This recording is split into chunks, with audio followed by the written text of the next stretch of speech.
To add your seating chart to an event, open the Events tab in your dashboard and click Add New Event, or open one you've previously created. Add your event details, or open Edit Event and Tickets. Scroll down to Create Ticket Types and click Use Seating Chart. Select the relevant seating chart from the drop-down menu. You can choose whether or not you'll allow your ticket buyers to leave single seats available. Click Save Settings. You should see a new button appear called Add Seated Ticket Type, which means your seating chart is connected to your event. Enter your ticket name, price and quantity, but note that the quantity must be at least the number of seats available under the categories selected in your chart.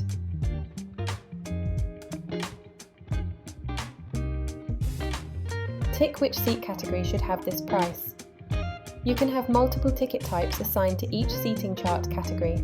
For example, I might assign an adult ticket to my reserved seating seats, and then repeat the process to assign a child ticket to those same seats.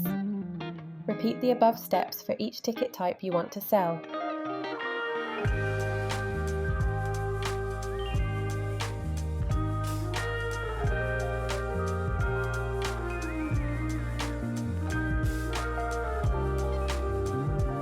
In this event preview page, you can see how your ticket types will be listed, along with your seating chart.